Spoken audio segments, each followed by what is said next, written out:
Well, once again, you've made it to the final IDAH2O online module. If you're like me, you're itching to get out into the stream and try out some of the stream assessments in person. But there are a few final items to cover. First is that you might not be interested in monitoring a stream. Perhaps you live on a lake or have a pond in your backyard. While IDAH2O specializes in assessing wadable streams, there is a standing water assessment protocol too. Standing water refers to natural lakes, man-made reservoirs, and smaller ponds.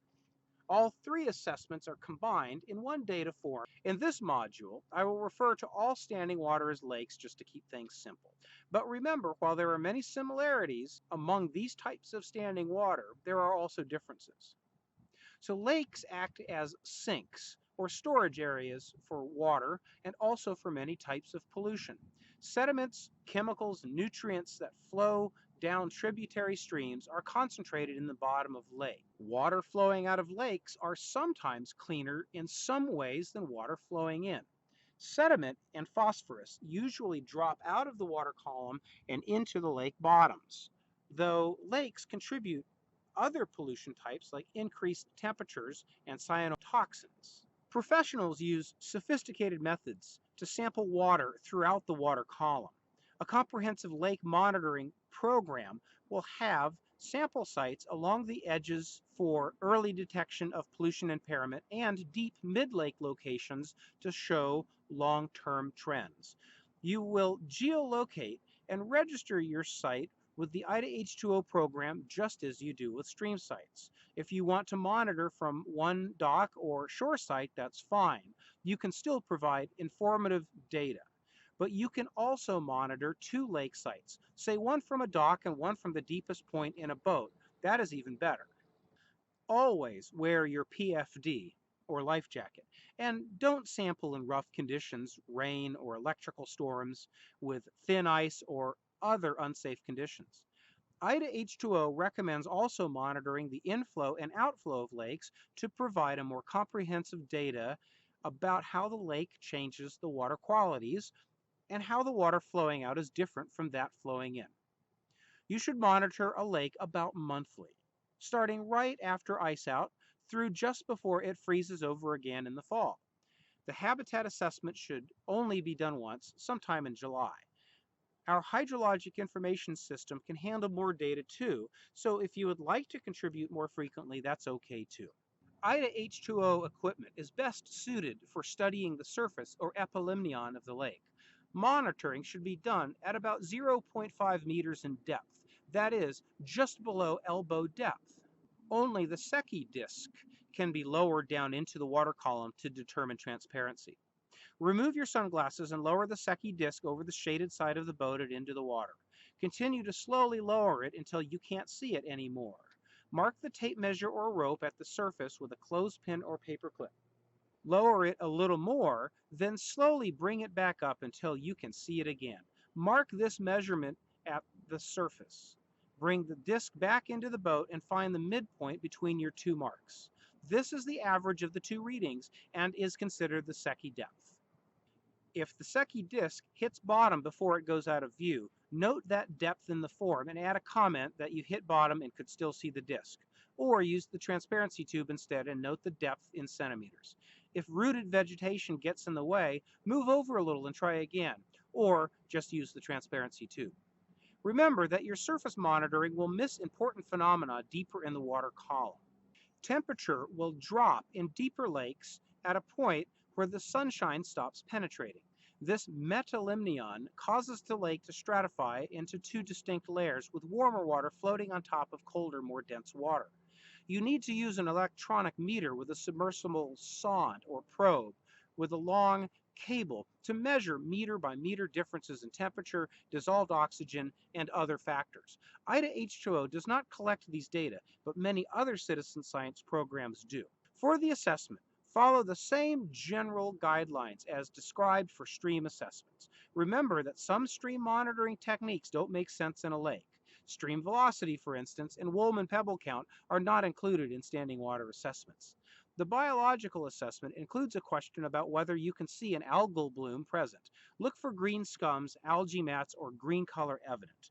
You can also complete a macroinvertebrate survey along the shore and submitting those data using the biological assessment form.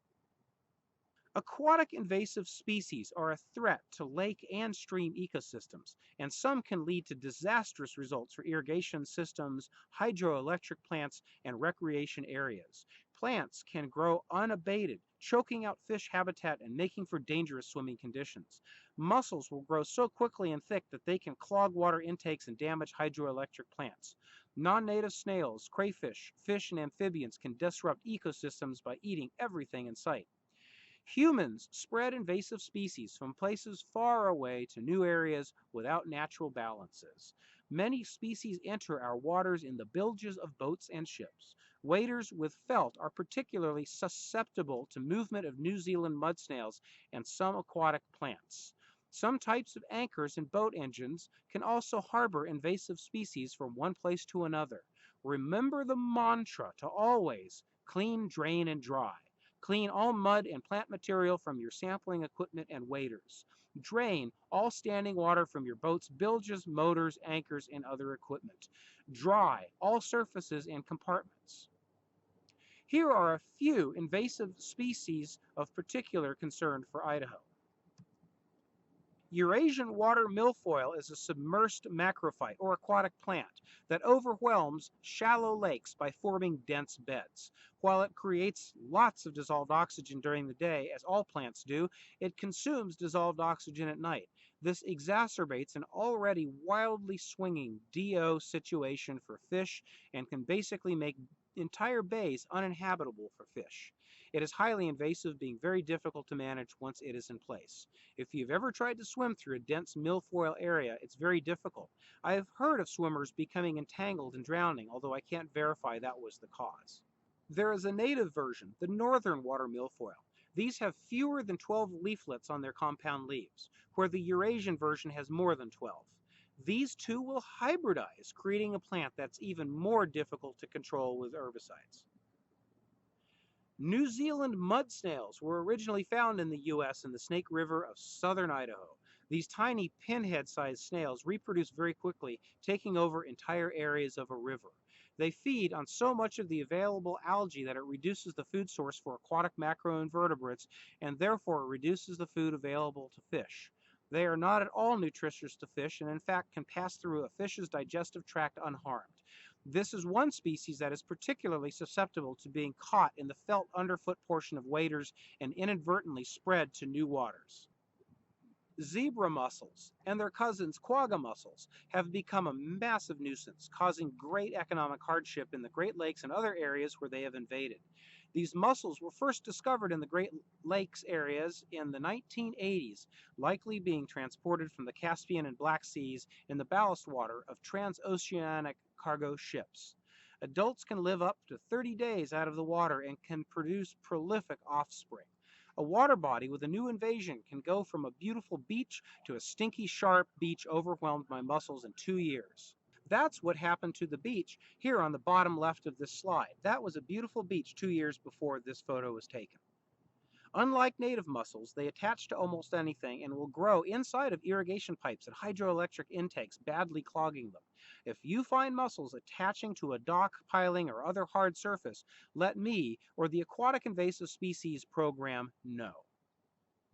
Idaho has developed an Aquatic Invasive Species Program housed within the Idaho State Department of Agriculture, along with the Terrestrial Invasive Species Program. In North Idaho, Kim Holzer, PhD, is the coordinator.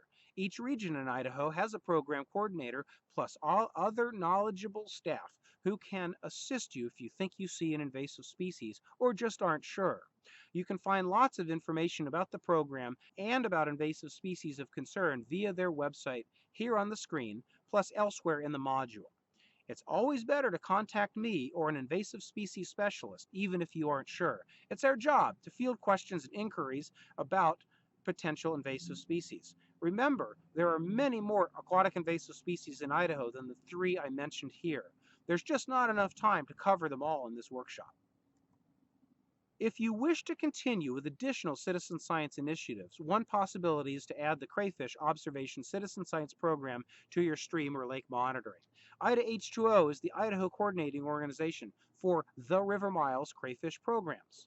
The River Mile began studying population dynamics among native signal and non-native virile or northern crayfish in Lake Roosevelt National Recreation Area back in 2010. The River Mile also does water quality monitoring and in fact is using the IDAH2O protocol for some of that. With distributed citizen scientists catching and identifying crayfish species, the researchers studying how invasive species move into new areas will have a vast data pool to work with. You can take an additional online course of study developed in tandem with the River Mile and an educational nonprofit called Engaging Every Student. Then anytime you catch a crayfish in your Keck net, you can document its size, species type, and other important data.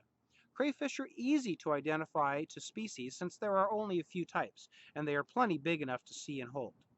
In addition to the crayfish study, IDAH2O is working with NOAA's Phytoplankton Monitoring Network to help understand how cyanobacteria blooms develop in lakes. In 2018, IDAH2O started working with the Phytoplankton Monitoring Network to provide more robust lake monitoring opportunities for master water stewards. NOAA provides occasional training for new volunteers and can provide equipment like microscopes to those who commit to regular biweekly monitoring on the lake. You can learn more by contacting me or the PMN program directly. Congratulations! You're almost done with the classroom online version of the IDAH2O Master Water Stewards training. We hope you gained a lot of new information, and if some of it was review, I hope you still found it interesting. You can now feel more confident in your knowledge about water quality issues and hopefully can spring some good conversations with people you know about your new knowledge. If you want to continue with studying water quality and would like to start monitoring your local stream, let the IDAH2O coordinator know and find an in-stream monitoring workshop scheduled in a place near you. During the field assessment portion of the workshop, you will get to try each monitoring technique on your own. This will increase your confidence in your monitoring skills. It will also allow me or the IDAH2O coordinator to certify that you, indeed, know how to properly take all the measurements as a part of IDAH2O's Quality Assurance Project Plan. If you participate in a field workshop, remember to dress for the weather. Unless conditions are unsafe, I will hold the workshop rain or shine. Also be ready for uneven surfaces, bugs, etc. Okay, that's all except for one more final quiz. Thanks again. I hope you've both enjoyed this workshop and feel smarter about water. We'll see you in a little bit. Call me anytime.